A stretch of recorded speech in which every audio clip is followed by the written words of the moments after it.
नमस्कार साथियों, राम राम। मैं अंशु सिंह आप सबका फिर से स्वागत करते हूँ गुरुकुल एजुकेशन के इस चैनल पर। आज की इस वीडियो में हम पढ़ने जा रहे हैं अस्मिता मूलक विमर्श। मैंने अस्मिता पर एक वीडियो बनाया था और आज मैंने अस्मिता मूलक विमर्श पर भी वीडियो बनाया। मुझे उम्मीद है कि आपको जरूर अच्छा लगेगा और समझ में आएगा। आपके एग्जाम से रिलेटेड ही वीडियो है, तो आप जरूर अंत तक देखिए वीडियो को। और वीडियो अच्छा लगे तो चैनल को सब्सक्राइब, लाइक और शेयर करिए। तो इसी के साथ चलिए श्री गणेश करते हैं आज के इस वीडियो का।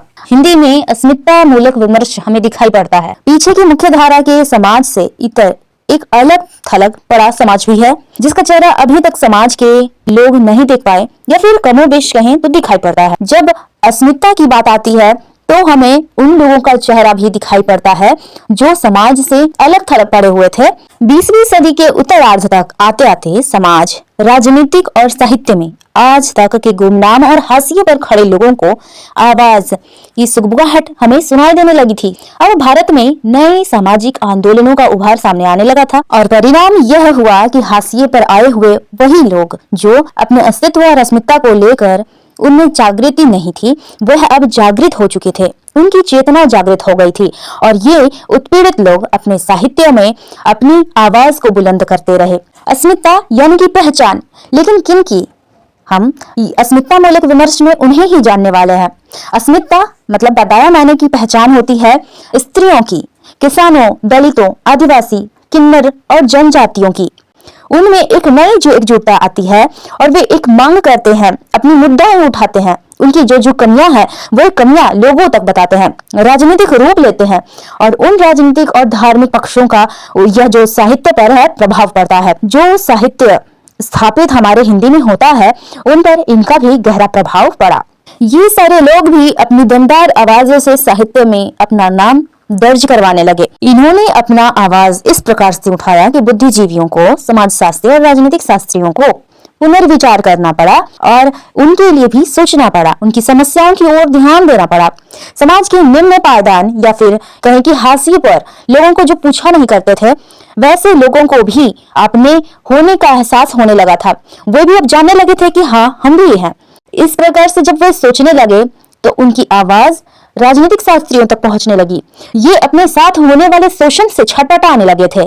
इन अस्मिताओं में अपने साथ होने वाले शोषण के लिए अपनी खास अस्मिता को कारण बताया और इस शोषण तथा भेदभाव के संघर्ष के लिए जो भी संबंधित अस्मिता या फिर कहीं पहचान जो भी उनके धारण करने वाले समुदाय को अपने साथ लेकर अपनी मुक्ति के लिए सामूहिक अभियान चलाया। यानी कि स्त्रियां हैं तो हर स्त्री की कहीं ना कहीं थोड़ी बहुत समस्या समान होती है, तो उन सभी स्त्रियों को लेकर उन्होंने अपनी आवाज बुलंद की, एक अभियान चलाया। उसी प्रकार से किसानों ने भी, हर एक किसानों की समस्या उस समय अंग्रेजों से वे दबे हुए थे। छोटे लोगों की बात करें जो निम्न जाति के थे, उन लोगों पर भी उन्हें दलित कहा गया और उन्हें दबाया कुचला तो गया ही था। आदिवासियों को उन्हें भी दबाया गया था। तो वे सभी अपने अपने समाज की अपनी अपनी समान समस्याओं को लेकर स्वयं से अभियान चलाने लगे और उनका आवाज पूर्णतः सभी लोगों तक पहुंचने लगी थी। वे स्वयं को पहचानने लगे थे। वे समझ गए थे कि हम निर्जीव नहीं, हमें भी जान है, ईश्वर ने हमें भी उत्पन्न किया है, हमें भी जीने का हक है। इस प्रकार से वे अपनी अधिकार को पहचानने लगे, अपनी समानता को पहचानने लगे और इसी वजह से उन्होंने अपनी आवाज उठाई।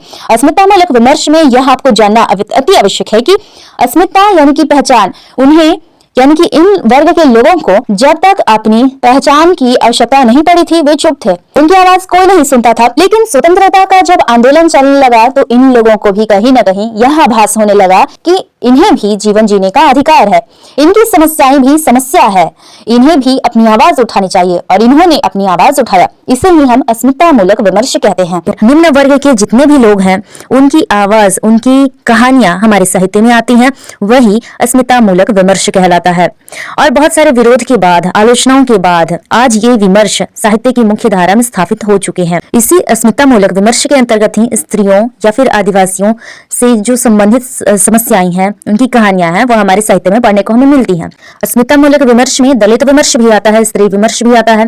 तो दलित विमर्श में मणिकर्णिका तुलसीराम द्वारा लिखा गया है, मुर्दहिया लिखा गया है, उनकी आत्मकथा है यह। इसके अलावा ओम प्रकाश वाल्मीकि ने लिखा है जूठन, उनकी आत्मकथा।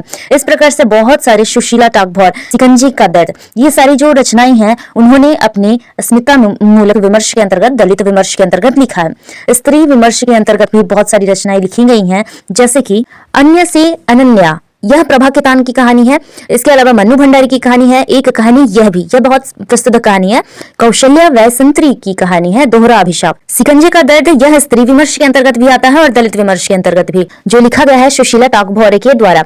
तो इस प्रकार से बहुत सारी रचनाएं हैं जो दलित विमर्श के अंतर्गत लिखी गई और स्त्री विमर्श आदि बहुत सारे विमर्शों के अंतर्गत लिखी गई, और ये सारे के सारे विमर्श आते हैं अस्मिता मूलक विमर्श में ही।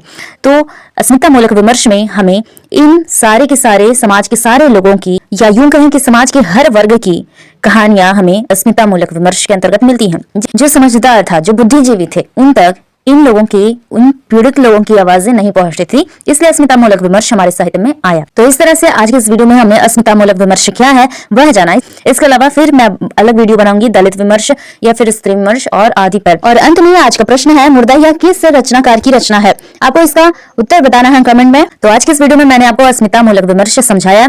मुझे उम्मीद है कि आपको जरूर समझ में आएगा। अगर कोई परेशानी होगी तो आप मुझे कमेंट में पूछ सकते हैं प्रश्न को। और आज के लिए बस इतना ही, फिर से मिलेंगे नए वीडियो में नए टॉपिक के साथ। तब तक के लिए जय हिंद, जय भारत।